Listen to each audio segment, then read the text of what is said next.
이것은 우리 조국의 자존심에 대한 심각한 도전입니다. 러시아 전역에 울려 퍼진 유명 TV 앵커의 절규. 그 목소리에는 분노와 함께 알 수 없는 두려움이 뒤섞여 있었습니다. 지금 러시아는 깊은 충격과 당혹감에 휩싸여 사회의 근간마저 흔들리고 있습니다. 우리의 미래인 젊은이들이 왜 갑자기 사라지는 겁니까? 정부 관계자조차 원인 모를 현상에 불안감을 감추지 못합니다. 그 불안의 중심에는 한국이라는 이름이 맴돌고 있습니다. 대체 무슨 일이 벌어지고 있는 걸까요? 그 놀라운 진실이 지금 밝혀집니다. 빅토르, 지금 당장 뉴스 채널 켜봐요. 세르게이가 새벽 3시 25분, 아내의 떨리는 목소리에 잠이 확 깼습니다. 세르게이라니? 제 30년 지기 친구 세르게이 페트로프 말입니까? 러시아가 자랑하는 양자 물리학자, 국가 영웅 칭호까지 받은 그 세르게이요? 텔레비전을 켜는 순간 제 눈을 의심할 수밖에 없었습니다. 속보, 국가 영웅 세르게이 페트로프 박사, 가족과 함께 한국 이주. 심장이 멈추는 줄 알았습니다. 이게 무슨 말도 안 되는 소리란 말입니까? 제 이름은 빅토르 멜리코프입니다. 러시아 국영방송에서 15년째 탐사보도를 맡고 있는 기자죠. 저는 늘 조국 러시아의 위대함을 세상에 알리는 것을 사명으로 여겨왔습니다. 그런데 제 가장 친한 친구가 러시아의 자부심이 조국을 버렸다니요? 떨리는 손으로 세르게이에게 전화를 걸었습니다.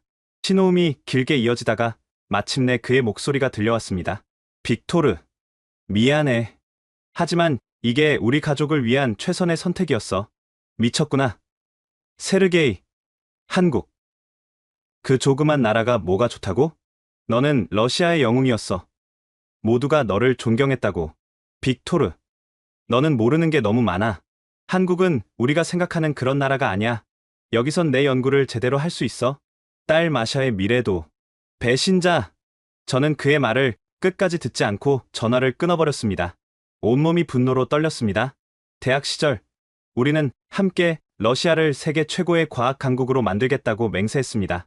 추운 겨울 기숙사에서 보드카를 나눠 마시며 조국의 미래를 논했던 그 세르게이가 이렇게 등을 돌리다니요? 다음날 아침 7시 국영방송 비상회의가 소집되었습니다. 회의실에 들어서자 무거운 침묵이 감돌고 있었습니다. 방송국장이 먼저 입을 열었습니다. 동지들, 우리는 지금 국가적 위기에 직면해 있습니다. 최근 몇 년간 7만 명이 넘는 우리 국민이 한국으로 떠났습니다. 의사 3,000명, 과학자 5,000명, 엔지니어 10,000명, 러시아의 미래를 짊어진 인재들이 대거 이탈하고 있습니다. 이건 단순한 이주가 아닙니다. 이건 배신입니다. 국가 반역입니다. 누군가가 주먹을 탁자에 내리치며 소리쳤습니다. 저도 격하게 동의했습니다. 국장이 저를 똑바로 쳐다봤습니다. 빅토르 동지, 세르게이 박사와 친구였지? 그랬습니다. 과거형입니다. 좋아. 자네가 이 문제를 파헤쳐주게.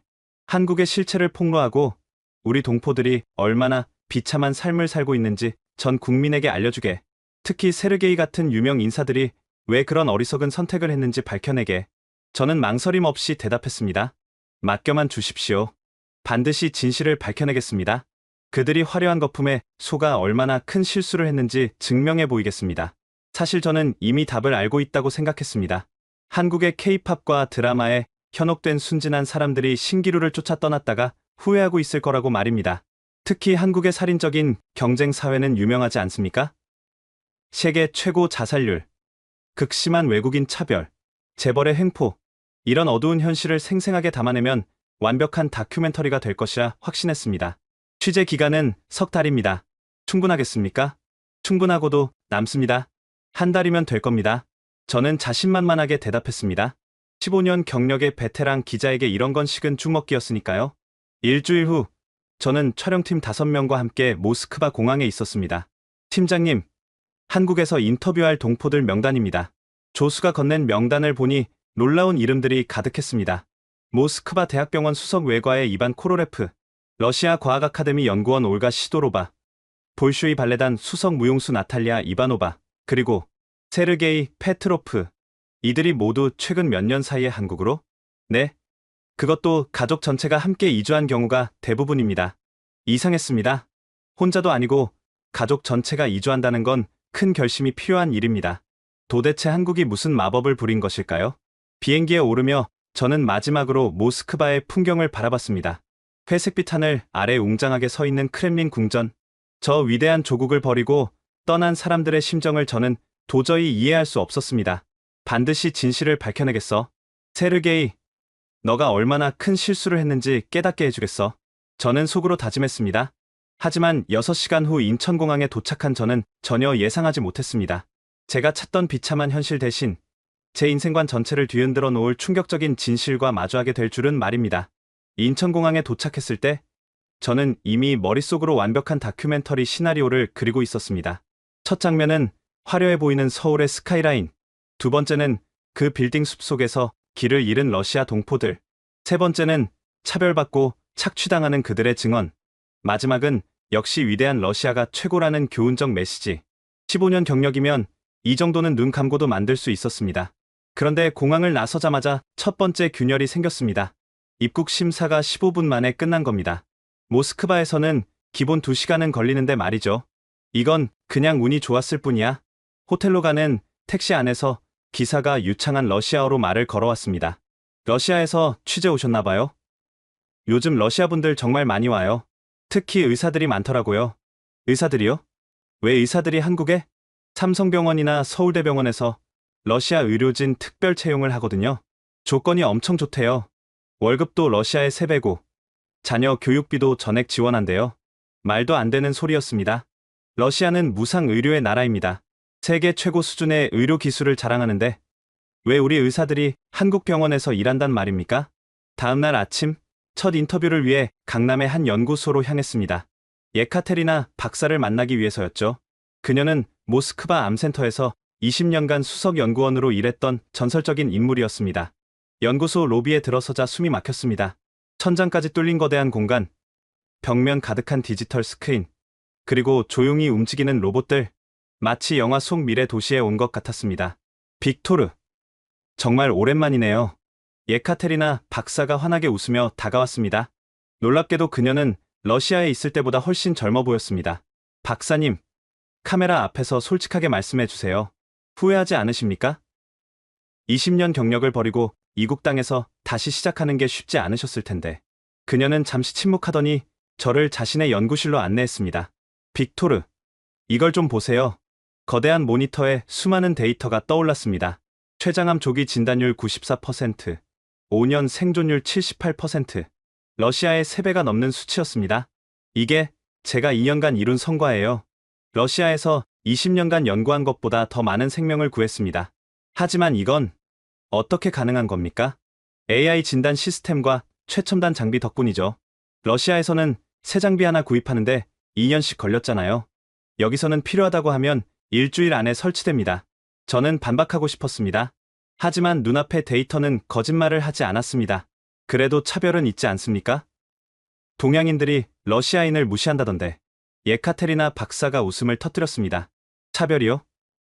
오히려 제가 러시아 출신이라고 하면 더 존중해줘요. 특히 러시아의 기초과학 실력을 높이 평가하더군요. 제 동료들은 매일 러시아 문학이나 음악에 대해 물어봐요. 이상했습니다. 제가 준비한 질문들이 모두 무력해지고 있었습니다. 오후에는 IT 기업으로 이직한 블라디미르를 만났습니다. 판교 테크노밸리의 한 스타트업에서 일한다고 했죠. 러시아 대기업에서 한국 스타트업으로 왔다고요? 월급이 줄었겠네요. 2배로 늘었습니다. 뭐라고요? 정확히는 2.3배예요. 게다가 스톡옵션도 받았고 주거 지원도 나옵니다. 무엇보다 제 아이디어를 바로 실현할 수 있다는 게 가장 큰 장점이죠.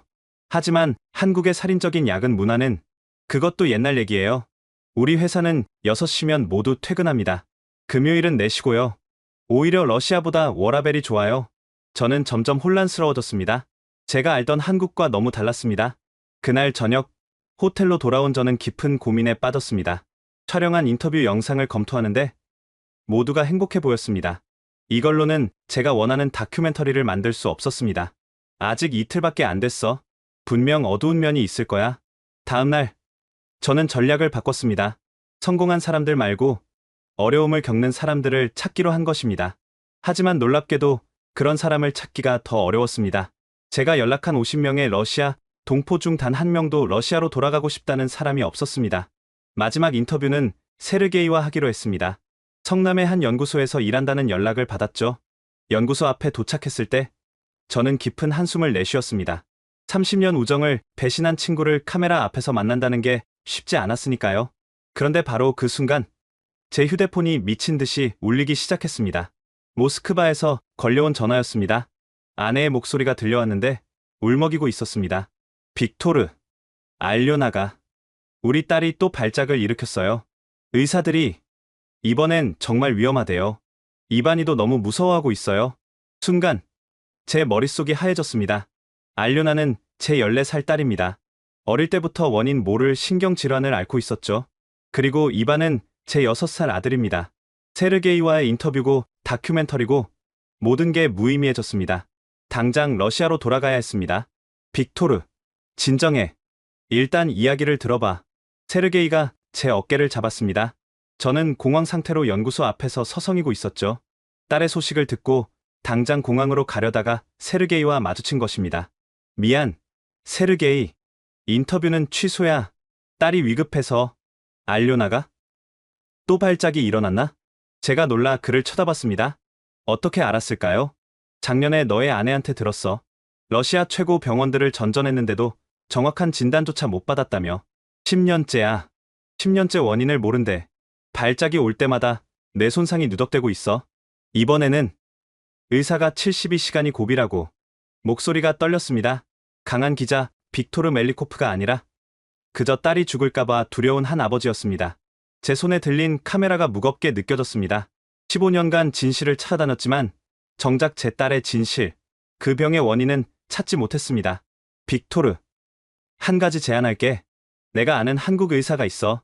신경과 전문의인데 원격으로라도 알료나를 봐줄 수 있을 거야. 한국 의사? 러시아 최고 전문의들도 못 찾은 병을? 시도해볼 가치는 있어. 한국 의료 기술이 얼마나 발전했는지 너는 모르잖아. 저는 거절하려 했습니다. 하지만 지금은 지푸라기라도 잡아야 할 상황이었습니다. 아내의 울음소리가 아직도 귓가에 맴돌았습니다. 30분 후 우리는 삼성서울병원 국제진료센터에 있었습니다. 세르게이가 아는 류태강 박사가 우리를 기다리고 있었죠. 놀랍게도 그는 유창한 러시아어를 구사했습니다. 멜리코프 씨, 딸의 의료 기록을 보내주실 수 있나요? 지금 당장 검토하겠습니다. 저는 반신반의하며 10년간의 의료 기록을 전송했습니다. MRI, CT, 혈액검사, 뇌파검사, 수백 개의 파일이었죠. 러시아에서 20명이 넘는 전문의가 봤지만 아무도 답을 찾지 못한 그 기록들. 류 박사는 놀라운 속도로 자료를 검토하기 시작했습니다. 옆에 있는 대형 화면에는 AI가 실시간으로 데이터를 분석하고 있었습니다. 화면에는 복잡한 그래프와 수치들이 빠르게 스쳐 지나갔죠. 흥미롭네요. 러시아 의료진이 놓친 부분이 있는 것 같습니다. 뭘 놓쳤다는 겁니까? 류 박사의 손가락이 화면의 한 지점을 가리켰습니다. 이 뇌파 패턴을 보세요. 2년 전 검사인데 여기 알파파와 베타파 사이에 미세한 이상 신호가 있습니다. 주파수가 정상 범위를 0.2Hz 벗어나 있어요. 그런데 보고서에는 정상으로 기록되어 있네요. 저는 숨을 죽이고 화면을 응시했습니다. 정말로 뭔가 다른 게 보였습니다. 아주 미세하지만 분명한 차이가. 그런데 왜 러시아 의사들은 이걸 못 봤을까요? 장비의 해상도 차이입니다. 이 정도 미세한 신호는 최신 장비가 아니면 잡아내기 어렵죠. 그리고 류 박사가 다른 화면을 띄웠습니다. AI 분석 시스템이 있어야 이런 패턴을 인식할 수 있습니다. 사람 눈으로는 한계가 있거든요. 그 순간 저는 깨달았습니다. 이게 바로 차이구나. 장비의 차이, 시스템의 차이. 류 박사가 다른 의사들을 불렀습니다. 놀랍게도 15분 만에 5명의 전문의가 모였습니다. 신경과, 소아청소년과, 영상의학과, 해계학과, 그리고 재활의학과 의사들이었죠. 러시아에서는 한 명의 전문의 약속을 잡는데도 2주는 기다려야 하는데 여기서는 5명이 15분 만에 모였습니다. 러시아 환자 원격 진료 케이스입니다. 14세여아 10년간 원인 불명 발작. 최근 악화되어 현재 중환자실 입원 중입니다. 의사들이 일제히 태블릿을 꺼내 자료를 검토하기 시작했습니다. 놀라운 건 각자가 다른 각도에서 접근한다는 것이었죠. 영상의학과 의사가 먼저 말했습니다. MRI 영상을 3D 재구성해 볼게요. 해마 부분에 뭔가 있는 것 같아요. 소아청소년과 의사가 혈액검사 결과를 들여다봤습니다. 유전자 검사는 했나요? 희귀 유전 질환 가능성을 배제할 수 없을 것 같은데요. 재활의학과 의사도 의견을 냈습니다. 발작 후 회복 패턴을 보니 특정 신경 경로에 문제가 있어 보입니다. 저는 넋을 잃고 지켜봤습니다. 이 의사들은 마치 하나의 유기체처럼 움직였습니다. 각자 전문 분야에서 단서를 찾고 그것을 연결하고 퍼즐을 맞춰가고 있었죠. 그때 제 전화가 울렸습니다. 아내였습니다. 영상통화로 연결하자 병실이 보였습니다. 화면 속 알료나는 너무나 창백했습니다. 산소 마스크를 쓰고 누워 있었고 온갖 장비에 연결되어 있었죠. 모니터에는 심박수와 혈압이 불안정하게 오르락내리락했습니다. 여보, 아내의 얼굴은 눈물로 범벅이었습니다. 의사들이 더 이상 방법이 없대요. 발작이 너무 심해서. 이번에는 아내가 말을 잇지 못했습니다. 제 심장이 찢어지는 것 같았습니다. 화면 너머로 이반이도 보였습니다. 6살짜리 아들이 누나 침대 옆에서 작은 손으로 누나 손을 꼭 쥐고 있었죠. 누나, 일어나. 유나. 이반이의 목소리가 들렸습니다. 잠깐만요. 러시아 의료진과 직접 통화할 수 있을까요? 유 박사가 끼어들었습니다. 저는 고개를 끄덕였고 아내가 카메라를 러시아 의사들에게 돌렸습니다. 다음 순간 놀라운 일이 벌어졌습니다. 한국 의사들이 러시아어로 러시아 의료진과 직접 대화를 시작한 것입니다. 세르게이가 통역을 돕긴 했지만 의학 용어는 서로 완벽하게 이해하고 있었습니다. 현재 투여 중인 항경련제 종류와 용량을 알려주세요. 펜토바르비탈 5mg, 발프로산 600mg입니다. 발작 시 지속 시간과 패턴을 자세히 설명해 주세요. 평균 3분에서 5분, 강직성 발작 후 간대성 발작으로 이어집니다. 최근에는 하루 5회에서 6회로 증가했습니다. 최근 MRI를 다시 찍을 수 있나요? 키키 해마와 측두엽 부위를 고해상도로. 지금 환자 상태가 불안정해서. 이해합니다. 그럼 기존 영상이라도 최고 해상도로 다시 보내주세요. 우리 AI 시스템으로 재분석하겠습니다. 한국 의사들의 질문은 구체적이고 정확했습니다. 러시아 의사들은 처음에는 당황한 듯했지만 곧 적극적으로 협조하기 시작했습니다. 1시간 동안 양국 의료진이 실시간으로 협진을 진행했습니다. 저는 옆에서 지켜보며 놀라움을 감출 수 없었습니다. 핵의학과 의사가 특수 스캔 영상을 분석했습니다. 뇌대사 패턴이 특이해요. 여기 이 부분의 포도당 흡수율이 정상의 60%밖에 안 돼요. 신경과 의사가 화면을 확대했습니다. 그렇다면 이건 단순 간질이 아니라 대사 이상을 동반한 희귀 질환일 가능성이 높습니다. 소아청소년과 의사가 유전 데이터를 검토했습니다. SCN1A 유전자 변이가 보이네요. 이건 류 박사의 눈이 커졌습니다. 드랍의 증후군 변이형이군요. 러시아에서는 전문의 한 명 만나는데도 일주일씩 기다려야 했는데 여기서는 5명이 즉시 모여 제 딸을 위해 머리를 맞대고 있었습니다. 그것도 한 번도 본 적 없는 러시아 환자를 위해서. 저는 카메라를 들고 있던 손이 떨리는 걸 느꼈습니다. 15년 기자 생활 동안 수많은 현장을 취재했지만 이렇게 가슴이 뛰어본 적은 없었습니다. 멜리코프 씨, 초기 진단이 나왔습니다. 류 박사가 심각한 표정으로 돌아섰습니다. 희귀 유전 질환인 드랍의 증후군 변이형일 가능성이 높습니다. 전 세계에 200명도 안 되는 환자가 있는 극히 드문 병입니다. 그래서 러시아 의료진이 진단하지 못한 겁니다. 워낙 희귀해서 경험해본 의사가 거의 없거든요. 그럼 치료법이 없다는 건가요? 제 목소리가 떨렸습니다. 아닙니다.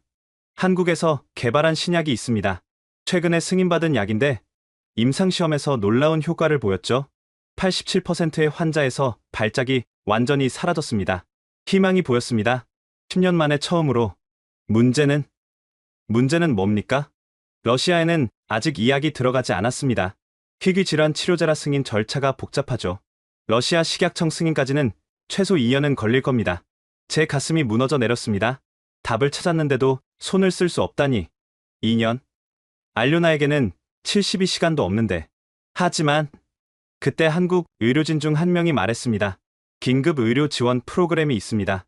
생명이 위급한 해외 환자에게 인도적 차원에서 약을 제공하는 제도죠.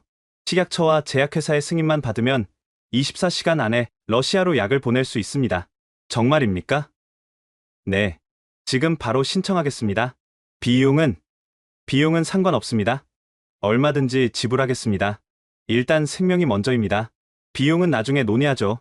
그리고 희귀 질환이라 정부 지원도 받을 수 있을 겁니다. 류 박사가 즉시 전화를 걸기 시작했습니다. 식약처, 제약회사, 보건복지부. 네, 긴급 케이스입니다. 러시아 14세 환자, 드랍의 증후군 변이형, 72시간 내 투여 필요. 네, 인도적 지원 프로그램으로 저는 믿을 수 없었습니다. 한국 정부와 제약회사가 러시아 환자 한 명을 위해 그런 일을 한다고요? 그것도 이렇게 신속하게? 세르게이가 제 손을 잡았습니다.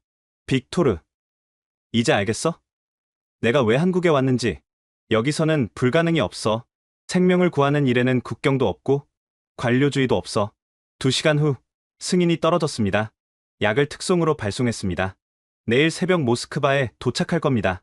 러시아 의료진에게 투여 지침도 함께 보냈고요. 다음날 새벽 5시 약이 모스크바에 도착했습니다. 아내가 영상통화로 보여줬습니다. 작은 상자였지만 그 안에는 제 딸의 생명이 담겨 있었습니다. 지금 투여합니다. 러시아 의사가 말했습니다.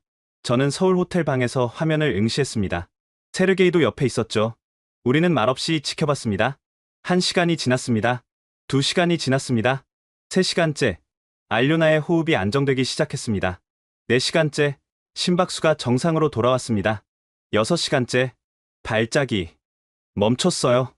아내의 목소리가 들렸습니다. 정말요? 완전히? 네. 의사들도 놀라고 있어요. 뇌파가 정상으로 돌아오고 있대요. 저는 그 자리에 주저앉았습니다. 10년 만에 처음으로 안정을 찾은 것입니다. 영상통화로 본 알료나는 여전히 약해 보였지만 평화롭게 자고 있었습니다. 10년 만에 처음 보는 평화로운 얼굴이었죠. 이바니가 누나 손을 잡고 있었습니다. 누나가 나았어요, 아빠? 응.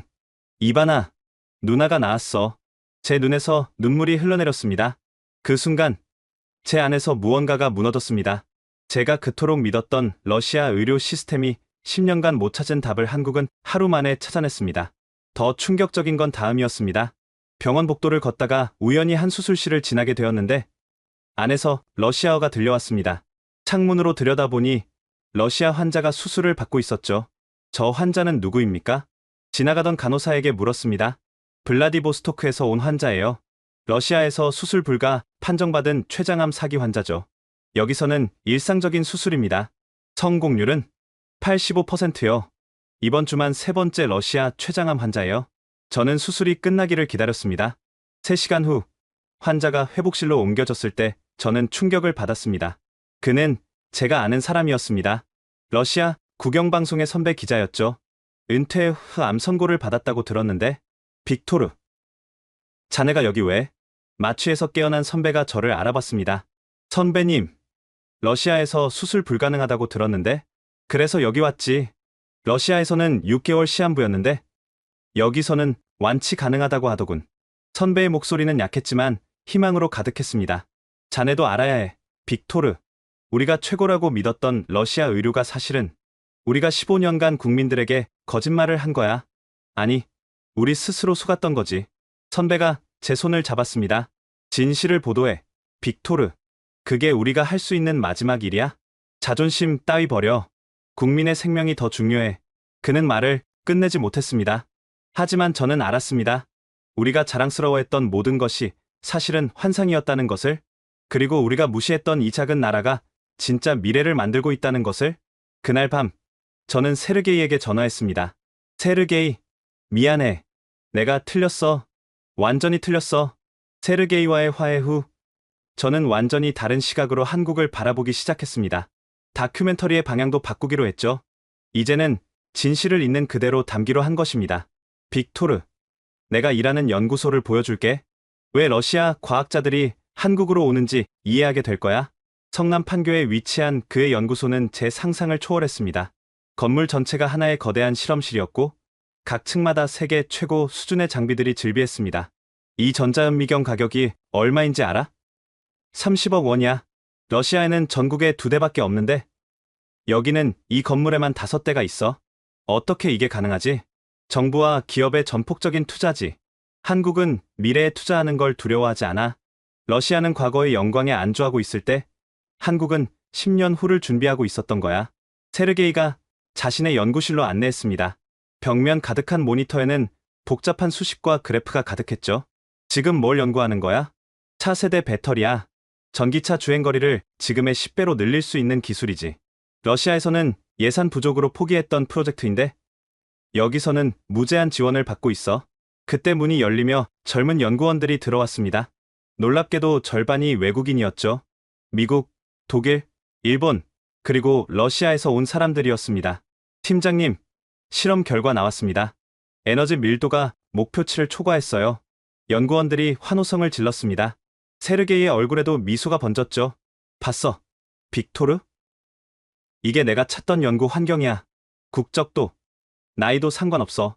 오직 실력과 열정만 있으면 돼. 다음 날, 저는 러시아 의사들이 일하는 병원들을 취재했습니다. 서울대병원, 삼성서울병원, 세브란스병원, 한국 최고의 병원들이었죠. 서울대병원에서 만난 이반 코로레프 박사는 모스크바 대학병원의 스타 의사였습니다. 박사님, 왜 러시아를 떠나셨습니까? 솔직히 말하면 러시아에서는 제 실력을 제대로 펼칠 수 없었어요. 장비도 낡았고 예산도 부족했죠. 하지만 여기서는 달라요. 그는 저를 수술실로 안내했습니다. 최첨단 로봇 수술 장비가 눈에 들어왔죠. 이 장비로 저는 러시아에서 불가능하다고 여겼던 수술들을 매일 하고 있어요. 그리고 제 기술이 더 많은 생명을 구하고 있죠. 일주일간의 취재 후 저는 확신했습니다. 이건 단순한 이주가 아니라 합리적 선택이라는 것을. 하지만 문제가 있었습니다. 이런 내용으로 다큐를 만들면 러시아 정부가 가만히 있지 않을 거라는 것이었죠. 그날 밤 저는 촬영팀과 회의를 했습니다. 팀장님, 이 내용을 그대로 방송하면 우리 모두 해고될 겁니다. 나도 알아. 하지만 기자로서 진실을 왜곡할 수는 없어. 그럼 어떻게 하시려고요? 있는 그대로 보여주는 거야. 그리고 결과는 감수하는 거지. 다음 날 저는 더 깊은 진실을 파헤치기 시작했습니다. 한국의 의료 시스템이 왜 이렇게 발전했는지, 정부의 투자, 규모는 얼마인지, 의료진들의 처우는 어떤지, 취재할수록 놀라운 사실들이 쏟아졌습니다. 한국 정부는 매년 의료 연구개발에 수조 원을 투자하고 있었고, 의료진들의 평균 연봉은 러시아의 3배가 넘었습니다. 무엇보다 놀라운 건 시스템이었습니다. 환자 중심의 의료, 신속한 응급 체계, 첨단 장비의 보급, 이게 바로 미래의 의료구나. 저는 깨달았습니다. 2주가 지났을 때 저는 세르게이와 함께 남산타워에 올랐습니다. 빅토르, 결정했어? 응, 진실을 말하기로 했어. 어떤 결과가 오든 용기 있는 결정이야. 하지만 대가를 치를 준비는 됐어? 기자의 사명이 뭐겠어? 진실을 전하는 거지. 서울의 야경을 바라보며 저는 다짐했습니다. 이 진실을 러시아 국민들에게 반드시 알리겠다고. 석 달의 취재가 끝나갈 무렵 저는 다큐멘터리의 제목을 정했습니다. 배신자가 아닌 개척자들. 이제 러시아로 돌아가 편집을 시작할 시간이었습니다. 모스크바로 돌아온 저는 바로 편집실에 들어갔습니다. 촬영한 영상만 100시간이 넘었죠. 팀장님, 정말 이대로 방송하실 겁니까? 편집자가 걱정스러운 얼굴로 물었습니다. 당연하지. 이게 진실이야. 하지만 정부가 상관없어. 우리는 기자야. 권력이 아니라 국민을 위해 일하는 사람들이지. 편집은 한 달이 걸렸습니다. 매일 밤을 새우며 최고의 다큐멘터리를 만들기 위해 노력했죠. 그리고 드디어 완성본이 나왔습니다. 제목은 배신자가 아닌 개척자들, 7만 명의 선택이었습니다. 방송국에 최종본을 제출했을 때 국장이 저를 불렀습니다. 빅토르, 이건 방송할 수 없어. 왜요? 정부를 비판하는 내용이 너무 많아. 그리고 한국을 지나치게 미화했어. 미화가 아니라 사실입니다. 사실이든 아니든 이건 방송할 수 없다고 국장이 소리쳤습니다. 그럼 저는 사표를 내겠습니다. 저는 망설임 없이 대답했습니다. 15년간 이 방송국에서 일했습니다. 하지만 진실을 왜곡하라고 한다면 더 이상 여기 있을 수 없습니다. 국장은 한동안 저를 노려보다가 한숨을 쉬었습니다. 알았어. 한 번만이야. 한 번만 방송하는 거야. 그 다음은 책임 못 져. 감사합니다. 방송 일주일 전 예고편이 나갔습니다. 러시아를 떠난 7만 명. 그들은 배신자일까? 개척자일까? 반응은 폭발적이었습니다. 빅토르가 미쳤나? 조국을 배신하려는 건가? 한국에 매수됐구나. 비난이 쏟아졌습니다. 하지만 동시에 응원의 메시지도 많았죠. 진실이 궁금하다. 용기 있는 선택이다. 꼭 보겠다. 방송 당일 저는 스튜디오에 앉아 있었습니다. 생방송으로 다큐를 소개하기로 한 것이죠. 시청자 여러분, 안녕하십니까? 기자 빅토르 멜리코프입니다. 카메라가 저를 비췄습니다. 오늘 여러분께 보여드릴 다큐멘터리는 제 인생을 바꿔놓은 석 달의 기록입니다. 저는 떨리는 목소리로 말을 이었습니다. 저는 한국에 가기 전 러시아를 떠난 동포들을 배신자라고 생각했습니다. 하지만 제가 본 진실은 달랐습니다. 그들은 배신자가 아니었습니다. 더 나은 미래를 찾아 떠난 개척자들이었습니다. 그리고 저는 깨달았습니다. 우리 러시아가 변해야 한다는 것을. 스튜디오가 조용해졌습니다. 이 다큐멘터리를 보시고 판단은 여러분이 하시기 바랍니다. 하지만 한 가지는 확실합니다. 이것이 진실이라는 것입니다. 다큐가 시작됐습니다. 90분간 제가 본 한국의 모습이 화면에 펼쳐졌습니다. 첨단 병원, 행복한 러시아 동포들, 차별 없는 사회, 미래를 향한 투자. 그리고 마지막 장면, 알료나가 한국 의사들에게 감사 인사를 하는 모습이었습니다. 한국이 제 딸을 살렸습니다. 제 목소리가 화면에 흘렀습니다. 저는 이제 압니다. 국경보다 중요한 것은 생명이라는 것을. 다큐가 끝났고 다시 생방송으로 전환됐습니다. 저는 카메라를 똑바로 쳐다봤습니다. 저는 틀렸습니다. 완전히 틀렸습니다. 그 순간 눈물이 흘러내렸습니다. 우리 러시아는 위대한 나라입니다. 하지만 변해야 합니다. 자존심보다 중요한 것은 국민의 행복입니다. 한국은 우리의 적이 아닙니다. 우리가 배워야 할 스승입니다. 방송이 끝나자 전화기가 미친 듯이 울렸습니다. 하지만 저는 받지 않았습니다. 다음 날, 저는 해고 통지를 받았습니다. 예상했던 일이었죠. 하지만 놀라운 일이 일어났습니다. 시청률이 15%를 기록한 것입니다. 러시아 다큐멘터리 역사상 최고 시청률이었죠. 그리고 여론이 바뀌기 시작했습니다. 빅토르가 옳다. 우리는 변해야 한다. 한국에서 배우자. 심지어 정부 고위 관계자들도 다큐를 보고 충격받았다는 소문이 돌았습니다. 일주일 후, 저는 예상치 못한 전화를 받았습니다. 멜리코프 씨, 한국 방송국입니다. 당신의 다큐를 한국에서도 방송하고 싶습니다. KBS, 한국의 공영방송이었습니다. KBS의 제안을 받고 저는 다시 한국으로 갔습니다. 이번에는 취재가 아니라 방송을 위해서였죠. 서울에 도착하자 예상치 못한 환영이 기다리고 있었습니다. 멜리코프 기자님, 공항에 수십 명의 러시아 동포들이 모여 있었습니다. 감사합니다. 우리의 진실을 말해주셔서 덕분에 당당해졌어요. 그들은 눈물을 흘리며 저를 껴안았습니다.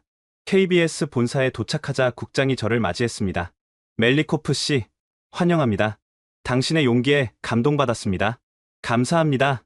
하지만 저는 그저 진실을 말했을 뿐입니다. 그 진실이 얼마나 귀한지 아십니까? 한국에서도 당신의 이야기를 꼭 방송하고 싶습니다. 다큐는 한국에서도 방송됐고 반응은 뜨거웠습니다. 객관적인 시각이다. 러시아 기자의 용기에 박수를. 이게 진짜 저널리즘이다. 한국 시청률도 8%를 기록했습니다. 방송 후 저는 한국의 여러 대학에서 강연 요청을 받았습니다. 편견을 깨는 용기라는 주제로 전국을 돌며 강연했죠. 그러던 중 특별한 제안을 받았습니다. 멜리코프 씨, 한국에서 일하실 생각 없으십니까? KBS에서 정규 기자로 일하자는 제안이었습니다. 저는 러시아인입니다. 그래서 더 의미가 있습니다. 두 나라를 잇는 가교 역할을 해주세요. 저는 고민했습니다. 러시아를 떠난다는 건. 하지만 알료나가 말했습니다. 아빠, 나는 한국에서 살고 싶어요. 여기가 날 살렸어요. 아내도 동의했습니다. 여보, 새로운 시작을 해봐요. 딸의 건강이 가장 중요해요. 저는 결심했습니다. 한 달 후, 우리 가족은 서울로 이주했습니다. 알료나는 국제학교에 입학했고, 아들 이반도 한국 유치원에 다니기 시작했습니다. 저는 KBS에서 국제부 기자로 일하게 됐죠. 첫 취재는 한국에 정착한 러시아 과학자들의 이야기였습니다. 세르게이의 연구팀이 획기적인 배터리 기술을 개발했다는 소식이었죠. 빅토르, 너 덕분이야. 내가 다큐를 만들어준 덕분에 우리 연구에 투자가 몰렸어. 내 실력 덕분이지. 아니야. 내가 편견을 깨줬어. 러시아 과학자도 한국에서 성공할 수 있다는 걸 보여줬잖아. 취재를 마치고 집으로 돌아왔을 때 알료나가 달려왔습니다. 아빠, 나 오늘 학교에서 발표했어. 한국이 어떻게 날 살렸는지. 그래? 친구들 반응은? 다들 울었어요. 선생님도 감동받으셨대요. 15살이 된 알료나는 이제 완전히 건강한 소녀가 됐습니다. 아빠, 나 커서 의사가 될 거예요. 나를 살린 한국 의사들처럼. 제 눈시울이 뜨거워졌습니다. 그래, 알료나, 너는 할 수 있어. 그날 밤, 저는 노트북을 열고 새로운 기사를 쓰기 시작했습니다. 제목은 한러 의료협력의 가능성이었습니다. 제 다큐가 작은 씨앗이 됐다면 이제는 그 씨앗을 키울 차례였습니다. 두 나라를 잇는 다리를 만들 차례였습니다. 다큐멘터리 방송 후 3개월, 예상치 못한 일들이 연쇄적으로 일어났습니다. 첫 번째 변화는 러시아 내부에서 시작됐습니다. 제 다큐를 본 러시아 국민들이 정부에 압력을 넣기 시작한 것이죠. 왜 우리는 한국만큼 못하나? 의료 시스템을 개혁하라. 국민의 생명이 자존심보다 중요하다. 온라인에서 시작된 여론은 거리로 번졌습니다. 모스크바 붉은 광장에서 평화 시위가 열렸죠. 빅토르 멜리코프가 옳다. 제 이름이 적힌 플래카드가 보였습니다. 믿을 수 없는 광경이었습니다. 두 번째 변화는 더욱 놀라웠습니다. 러시아 보건부 장관이 공개 성명을 발표한 것입니다. 멜리코프 기자의 보도를 심각하게 받아들이고 있습니다. 러시아 의료 시스템의 문제점을 인정하며 개선 방안을 모색하겠습니다. 정부가 제 다큐를 인정한 것입니다. 한국에서도 반응이 뜨거웠습니다. 할러 의료협력 추진해야. 러시아 의사 연수 프로그램 확대. 멜리코프 기자에게 명예 시민권을. 양국 정부가 움직이기 시작했습니다. 한 달 후 역사적인 회담이 열렸습니다. 한국 보건복지부 장관과 러시아 보건부 장관이 서울에서 만난 것이죠. 저는 취재진으로 그 자리에 있었습니다. 양국은 의료협력을 위한 양해각서를 체결합니다. 두 장관이 악수하는 모습을 보며 저는 감격했습니다. 제 다큐가 이런 변화를 만들어낼 줄은 꿈에도 몰랐습니다. 협력의 내용은 구체적이었습니다. 러시아 의사 500명을 한국에서 연수시키고 한국의 의료 시스템을 러시아에 도입하며 공동 연구를 진행한다는 것이었죠. 멜리코프 기자, 이 모든 것은 당신 덕분입니다. 한국 장관이 저를 불러 말했습니다. 감사합니다. 하지만 저는 진실을 말했을 뿐입니다. 그 진실이 세상을 바꿨습니다. 그날 저녁, 저는 세르게이와 함께 한강을 걸었습니다. 빅토르, 너 대단해. 정말 대단해. 우리 모두의 노력이지. 너희들이 먼저 용기를 냈잖아. 아니야. 내가 우리의 선택을 정당화해줬어. 이제 우리는 배신자가 아니라 개척자야. 한강 다리 위로 조명이 켜졌습니다. 빅토르, 한 가지 제안이 있어. 뭔데? 할러 의료협력 센터를 만들자. 너와 나. 그리고 여기 온 러시아 전문가들이 힘을 합쳐서. 좋은 생각이야. 우리는 악수했습니다. 한 달 후 서울 강남에 할러 의료협력 센터가 문을 열었습니다. 센터장은 제가 맡았고 세르게이는 기술 고문이 됐죠. 센터의 목적은 명확했습니다. 한국과 러시아의 의료 전문가들을 연결하고 환자들을 돕고 의료 기술을 공유하는 것. 개소식에는 양국 대사가 참석했습니다. 이 센터가 할러 우정의 상징이 되길 바랍니다. 러시아 대사가 말했습니다. 의료협력이 양국 관계를 더욱 돈독히 할 것입니다. 한국 대사도 화답했습니다. 첫 달에만 100명이 넘는 러시아 환자들이 센터를 통해 한국 병원과 연결됐습니다. 알료나도 센터에서 자원봉사를 시작했습니다. 아빠, 나도 돕고 싶어요. 나처럼 도움이 필요한 사람들을. 고맙다. 알료나. 센터는 빠르게 성장했습니다. 6개월 만에 1000명이 넘는 환자를 도왔고 100명의 러시아 의사가 한국에서 연수를 받았죠. 그리고 가장 의미 있는 성과가 나왔습니다. 러시아의 한 지방 병원에 한국식 응급 시스템이 도입된 것입니다. 환자 생존율이 20% 상승했습니다. 러시아 병원장이 흥분해서 전화했습니다. 정말입니까? 네. 한국 시스템이 정말 효과적이에요. 다른 병원들도 도입하고 싶어 해요. 변화의 물결이 러시아 전역으로 퍼지고 있었습니다. 센터가 안정적으로 운영되던 어느 날, 한국 정부로부터 특별한 제안을 받았습니다. 멜리코프 씨, 한국 귀화를 고려해 보시겠습니까? 법무부 담당자가 말했습니다. 귀화요? 네. 특별 귀화입니다. 대한민국에 크게 기여한 외국인에게 주어지는 특혜죠. 저는 망설였습니다. 러시아 국적을 포기한다는 것은. 그날 밤 가족 회의를 열었습니다. 여보, 당신 생각은 어때? 아내가 먼저 입을 열었습니다. 저는 한국이 좋아요. 알료나도 건강해졌고 이반이도 행복하고 여기가 우리 집 같아요. 아빠, 나는 한국인이 되고 싶어요. 알료나가 말했습니다. 나도. 이반이도 외쳤습니다. 알았어. 그럼 우리 모두 한국인이 되자. 한 달 후 우리 가족은 한국 국적을 취득했습니다. 귀화 심사에서 저는 한국 이름을 만들었습니다. 민빅토르. 한국의 민과 러시아의 빅토르를 합친 이름이었죠. 귀화 선서식 날, 저는 태극기 앞에 섰습니다. 대한민국 국민으로서 나라를 사랑하고 선서문을 읽으며 눈물이 났습니다. 이제 저는 두 조국을 가진 사람이 됐습니다. 러시아의 마음과 한국의 시민권을 가진 민빅토르. 귀화 후 제 삶은 더욱 바빠졌습니다. KBS에서 정규 프로그램을 맡게 된 것입니다. 민빅토르의 두 나라 이야기. 매주 한국과 러시아의 교류를 다루는 프로그램이었죠. 첫 방송은 한국에서 성공한 러시아 과학자들의 이야기였습니다. 세르게이의 배터리 기술이 현대자동차에 채택됐고 예카테리나 박사의 암 진단 기술은 세계 특허를 받았죠. 러시아에서는 상상도 못한 일이에요. 그들의 인터뷰를 담았습니다. 프로그램은 큰 인기를 끌었습니다. 시청률 8%, KBS 프로그램 중 상위권이었죠. 러시아에서도 방송을 보고 싶다는 요청이 쏟아졌습니다. 결국 러시아 방송사가 방영권을 구입했습니다. 아이러니하게도 저를 해고했던 국영방송이었죠. 민빅토르 씨, 과거는 잊고 협력합시다. 전 사장이 직접 전화했습니다. 좋습니다. 하지만 조건이 있습니다. 뭡니까? 편집권은 제가 갖습니다. 진실만 방송합니다. 알겠습니다. 프로그램은 양국에서 동시에 방송됐습니다. 한국에서 성공한 러시아인 편은 러시아에서 폭발적 반응을 얻었죠. 나도 한국에 가고 싶다. 우리도 변해야 한다. 민빅토르가 길을 보여줬다. 한국 이주 문의가 급증했습니다. 한국 정부는 러시아 인재 특별 비자를 신설했습니다. 조건을 갖춘 전문가는 즉시 영주권을 받을 수 있게 한 것이죠. 1년 만에 2만 명이 추가로 이주했습니다. 이제 한국의 러시아인은 10만 명을 넘었습니다. 서울 마포구에는 리틀 모스크바가 형성됐습니다. 러시아 식당, 서점, 학교까지. 저는 이 모든 변화의 증인이자 조력자였습니다. 어느 날 알료나가 말했습니다. 아빠, 나 서울대 의대에 지원할 거예요. 정말? 네. 나를 살린 한국 의술을 배우고 싶어요. 그래서 러시아 아이들도 도와주고 싶어요. 제 눈시울이 뜨거워졌습니다. 알료나, 자랑스러워. 이제 16살이 된 알료나는 한국어도 유창하고 꿈도 확실했습니다.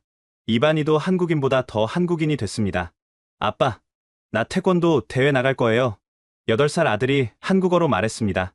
우리 가족은 진짜 한국인이 되어가고 있었습니다. 프로그램이 성공하면서 새로운 기회가 찾아왔습니다. 민빅토르 씨, 책을 써보시겠어요? 대형 출판사의 제안이었습니다. 책이요? 네. 당신의 여정을 책으로 만들고 싶습니다. 편견에서 진실로, 배신자에서 가교로. 이건 드라마보다 더 드라마틱한 이야기예요. 저는 생각해봤습니다. 제 이야기가 더 많은 사람들에게 영감을 줄 수 있다면? 좋습니다. 쓰겠습니다. 6개월간 밤을 새워 원고를 썼습니다. 제목은 배신자가 아닌 개척자, 한 기자의 각성 일기였습니다. 책은 출간 즉시 베스트셀러가 됐습니다. 한국에서 10만 부, 러시아에서 50만 부가 팔렸죠. 독자들의 반응은 뜨거웠습니다. 눈물 없이 못 읽었어요. 편견이 얼마나 무서운지 깨달았습니다. 용기를 얻었어요. 책의 성공은 새로운 기회를 만들었습니다. 해외 강연 요청이 쏟아진 것입니다. 미국, 유럽, 일본, 세계 각국의 대학과 기관에서 저를 초청했습니다. 편견을 깨는 용기라는 주제로 전 세계를 돌며 강연했죠. 하지만 가장 의미 있는 강연은 모스크바 대학에서였습니다. 제가 세르게이와 함께 공부했던 그 대학, 강당은 2,000명의 학생들로 가득 찼습니다. 여러분, 안녕하십니까? 민빅토르입니다. 박수가 쏟아졌습니다. 저는 러시아를 사랑합니다. 하지만 진실을 사랑하기에 떠났습니다. 여러분에게 말하고 싶습니다. 조국을 사랑하는 방법은 여러 가지입니다. 때로는 비판하는 것도 사랑입니다. 때로는 떠나서 더 넓은 세상을 보는 것도 사랑입니다. 학생들이 고개를 끄덕였습니다. 한국에서 저는 배웠습니다. 겸손함을, 개방성을, 그리고 변화의 용기를. 러시아도 할 수 있습니다. 위대한 역사를 가진 이 나라는 충분히 변할 수 있습니다. 강연이 끝나자 기립박수가 이어졌습니다. 한 학생이 질문했습니다. 선생님, 후회하지 않으세요? 러시아를 떠난 것을? 후회는 없습니다. 하지만 그리움은 있죠. 저는 러시아인이기도 하니까요. 다만 이제는 두 나라를 모두 사랑합니다. 그리고 두 나라가 함께 발전하길 바랍니다. 모스크바에서의 일주일은 감동적이었습니다. 옛 동료들을 만나고 어머니 무덤에 참배하고 추억의 장소들을 돌아봤죠. 마지막 날, 세르게이가 말했습니다. 빅토르. 아니, 민빅토르. 너는 진짜 영웅이야. 무슨 소리야. 나는 그저. 아니야. 너는 용기를 보여줬어. 진실을 말하는 용기. 변화하는 용기. 그리고 사랑하는 용기. 우리는 오랫동안 포옹했습니다. 한국으로 돌아왔을 때 더 큰 소식이 기다리고 있었습니다. 민빅토르 씨, 노벨 평화상 후보에 올랐습니다. 믿을 수 없었습니다. 의료협력을 통한 국제평화 증진. 그 공로를 인정받았습니다. 저는 그저 진실을 말했을 뿐인데 결과는 수상까지 이르지는 못했지만 후보에 오른 것만으로도 영광이었습니다.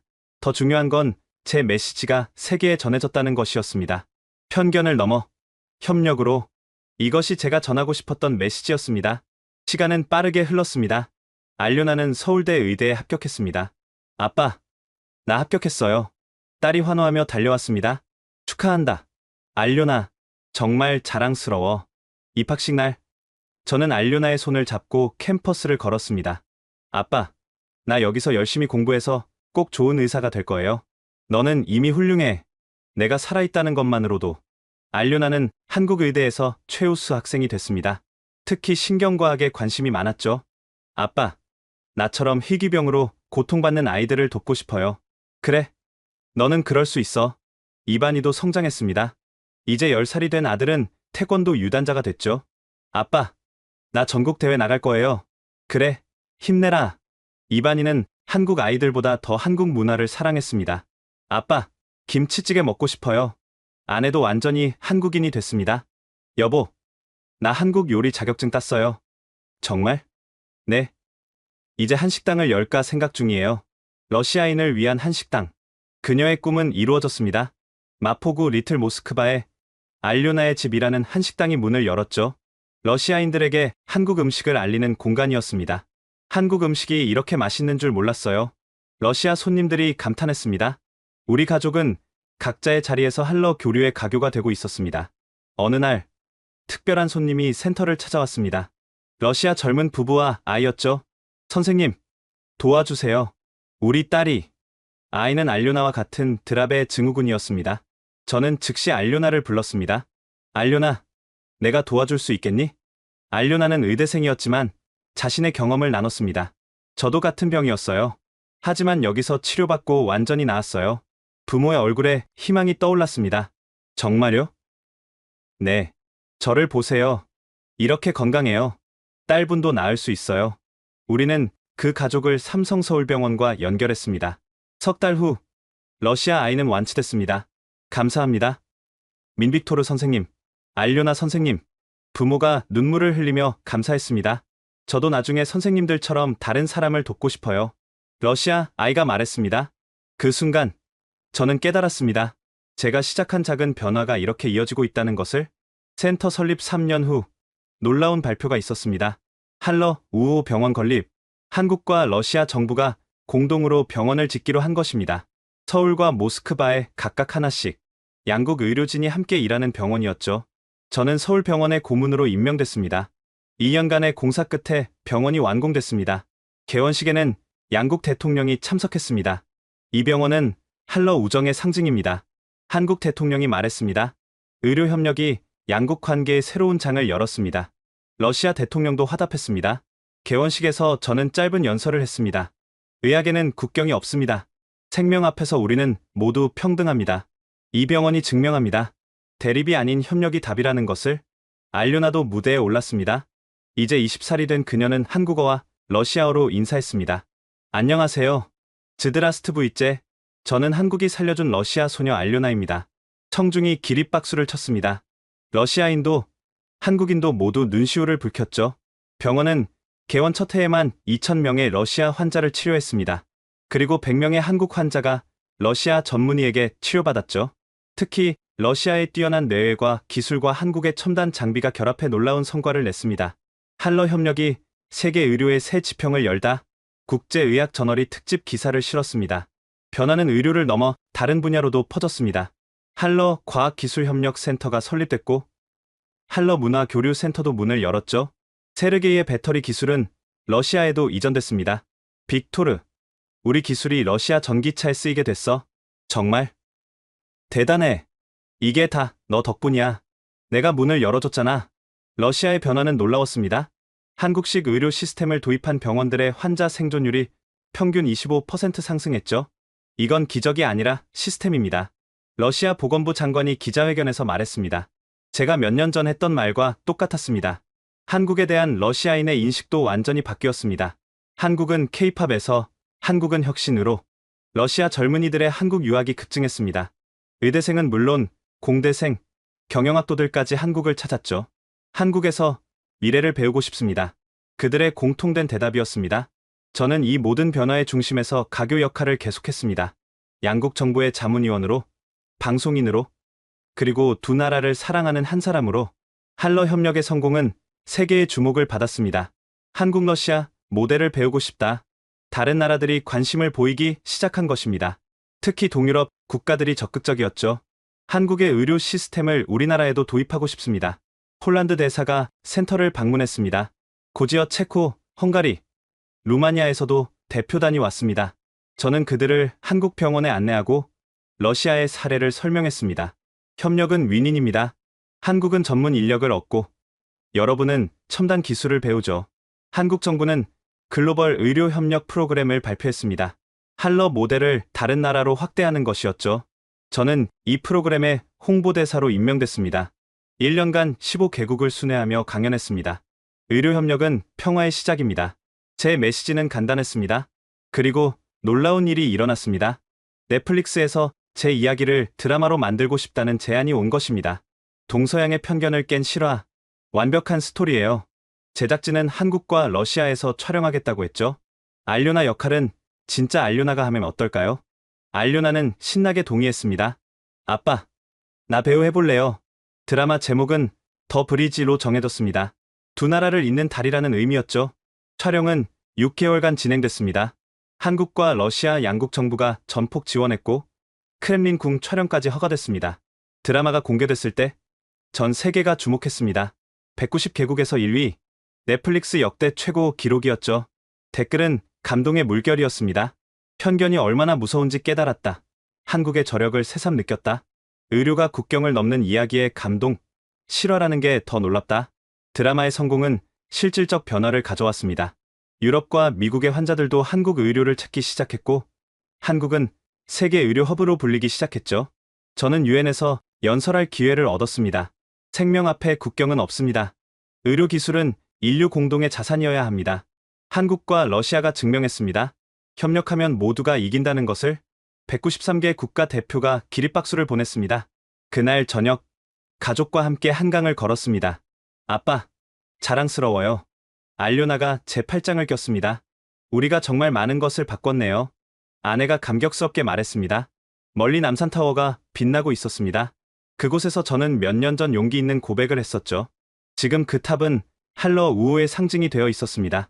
5년이 지난 지금, 저는 서울 강남의 한 카페에서 이 글을 쓰고 있습니다. 창밖으로는 한러 우호 병원이 보입니다. 오늘도 수많은 환자들이 희망을 품고 그곳을 찾고 있죠. 알료나는 의대를 졸업하고 신경과 전문의가 됐습니다. 자신을 살린 한국 의료를 직접 실천하고 있죠. 아빠처럼 두 나라를 잇는 의사가 됐어요. 이반이는 한국인보다 더 한국인이 됐습니다. 태권도 국가대표 후보까지 올랐고 김치를 저보다 더 사랑합니다. 세르게이는 자신의 배터리 기술로 창업해 대성공했습니다. 이제 그의 회사는 글로벌 기업이 됐죠. 7만 명으로 시작된 러시아인 이주는 이제 20만 명을 넘었습니다. 하지만 이제는 아무도 그들을 배신자라 부르지 않습니다. 개척자라고 부르죠. 러시아도 변했습니다. 한국을 롤모델로 삼아 개혁을 진행 중입니다. 아직 갈 길이 멀지만 시작했다는 게 중요하죠. 제가 배운 가장 큰 교훈은 이것입니다. 진실을 인정하는 용기, 그것이 모든 변화의 시작입니다. 편견을 깨는 용기, 그것이 진정한 언론인의 사명입니다. 저는 러시아를 사랑했기에 진실을 말했고 한국을 존경하게 됐기에 여기 남았습니다. 두 나라 모두 제 조국입니다. 앞으로도 저는 이 다리 위에 서서 두 나라를 잇는 일을 계속할 것입니다. 왜냐하면 그것이 제가 찾은 삶의 의미이기 때문입니다. 감사합니다. 스파시바. 감사합니다. 지금까지 러시아 기자 빅토르가 딸을 살리기 위해 한국을 찾으면서 겪은 놀라운 반전의 이야기 어떠셨나요? 조국의 자부심으로 가득했던 한 아버지가 딸의 생명 앞에서 진실을 마주하고 용기 있게 편견을 깨뜨린 이야기. 그리고 그 작은 균열이 두 나라의 협력으로 이어져 수많은 생명을 구하게 된 기적 같은 실화였습니다. 때로는 우리가 믿고 있는 것이 전부가 아닐 수 있습니다. 열린 마음으로 세상을 바라볼 때 우리는 더 나은 미래를 만들 수 있다는 것을 빅토르의 이야기가 보여주었습니다. 이 영상이 감동적이셨다면 구독과 좋아요 부탁드립니다. 그리고 편견 너머의 진실을 보는 용기가 얼마나 중요한지 이 놀라운 실화를 주변 분들과 꼭 공유해주세요. 여러분의 공유 하나가 누군가의 인생을 바꾸는 계기가 될 수도 있습니다. 다음에도 더 놀라운 이야기로 찾아뵙겠습니다. 감사합니다. 지금까지 원더풀 해외 사연이었습니다.